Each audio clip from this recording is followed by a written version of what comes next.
Kelly Ripa and Mark Consuelos may now be known for the bright, camera-ready smiles they flash each day as co-hosts of Live, but their journey to achieving those pearly whites has been a long one. The couple have each undergone extensive dental work to perfect their smiles, with Kelly spending 35 years addressing and correcting her dental issues to achieve the polished look she has today. Kelly has previously admitted that she's a big fan of going to the dentist. During an episode of Live in 2021 alongside former co-star Ryan Seacrest, she said, "I'm a person who loves going to the dentist. I particularly love Dr. Loberg, but I love going to the dentist. I find it calming. I sleep through the teeth cleaning. No, I don't have laughing gas. I don't get my mouth numbed. I love the terrible sounds, the feeling of it. I don't find it self-torture. I love it. So for me, the hardest part of lockdown, beside from seeing what I actually look like, was not having access to having my teeth cleaned every 4 months." Hello. Are taking a closer look at the dental treatments Kelly and Mark have undergone to flaunt their flawless smiles. During a previous episode of the show, Kelly explained that she has to wear a retainer because she never had braces as a child. "I never had braces, and I have spent the past 35 plus years correcting what should have been done for me as a kid, but we won't get into that," she said. "You have so many things going on in your mouth," teased Mark. "You've got your retainer, you've got the little band, the thing. Do you have upper and lower retainers? I'm not going to tell you, because you live with me, and every night you watch me get ready for bed," replied Kelly. "I'm going to let you figure out whether I wear an upper and lower retainer." Mark then shared that whatever it is, it causes Ripa to slur her speech for the first few hours at night and the first few hours in the morning. Kelly was recommended the retainer by her dentist due to her extensive teeth clenching at night. She also has undergone masseter Botox to relieve jaw tension. "I was a tooth grinder," she shared. "Got Botox in my jaw because my dentist recommended it, and it's changed my life. It's changed my life." She continued, "I was a real teeth clencher. I clench my teeth because I don't want what I'm thinking to come spilling out of my mouth." Kelly revealed that the treatment allowed her to reduce the amount of mouth accessories she had to wear at night to upper and lower retainers, no headgear. Botox, botulinum toxin A, works by blocking the signals that cause the jaw muscles to contract.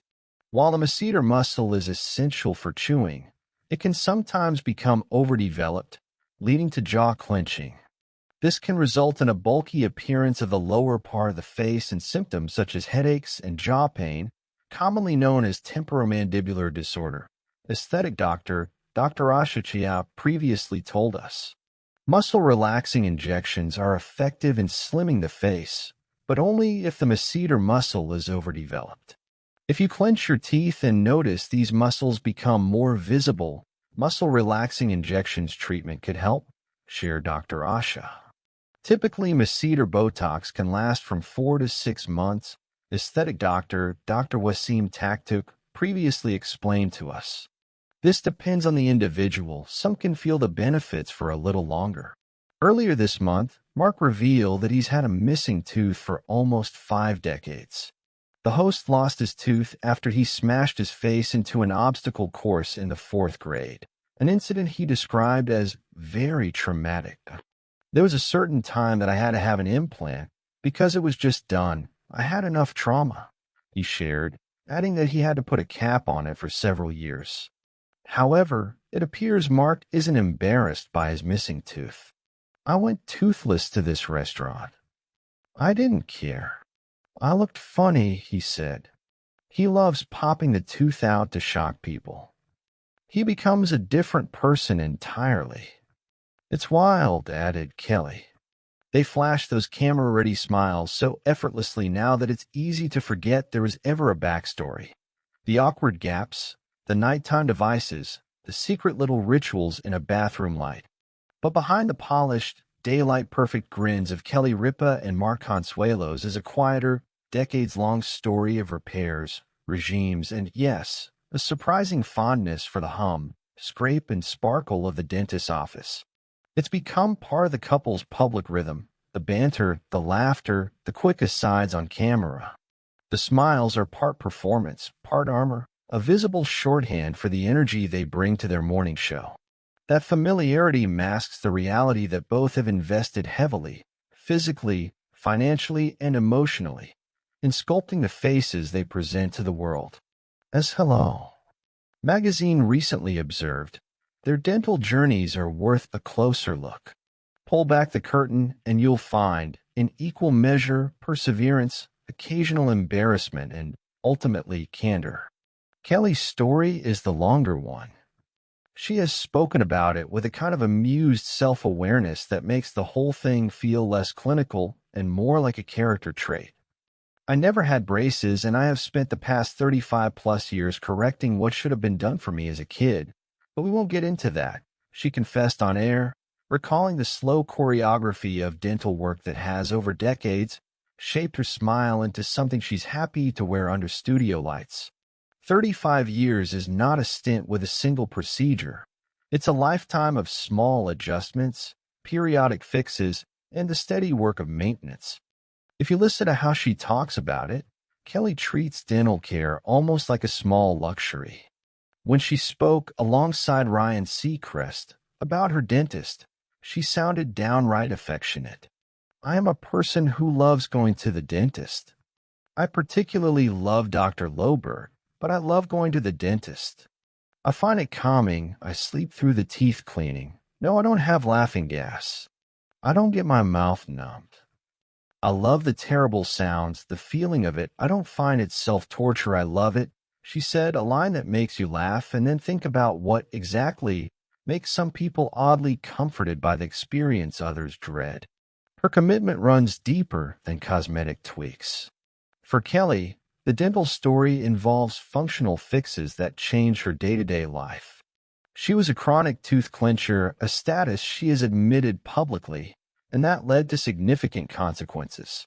Grinding wears enamel, strains the jaw, and can change the shape of one's face over time. After years of bruxism, Kelly's dentist recommended a non-intuitive prescription, Botox for the masseter muscle.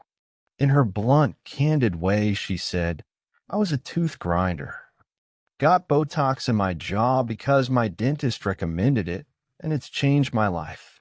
It's changed my life. The idea of using a cosmetic neuromodulator to address a dental problem might surprise people, but it makes physiological sense. Muscle-relaxing injections can blunt the force of the jaw muscles, helping patients who clench or grind to feel relief from headaches and jaw pain. They can also, in some cases, slim an overdeveloped lower face. Medical professionals quoted in coverage place the typical benefit window for masseter Botox at around 4 to 6 months, with variation between individuals. For Kelly, that translated not only to pain relief but to a scaling back of the nightly accoutrements that once lined her bedside. Upper and lower retainers, no headgear, she said, and to fewer things to worry about when the lights went off. Retainers are central to the Ripa part of the story. Kelly has long admitted she didn't have braces as a child, and the work she's done since has partly been to remedy that missed window. I never had braces, and I have spent the past 35 plus years correcting what should have been done for me as a kid, she has said.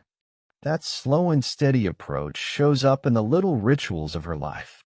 On camera, Mark teases her about the assortment of oral devices she keeps, the retainer, the little band, and she coyly refuses to say whether she uses upper and lower retainers, daring him to deduce the truth from the nightly routine he watches from across the bed. That tease makes for good television, but it's also emblematic of how private, even intimate, dental care can be. Mark's dental history reads differently.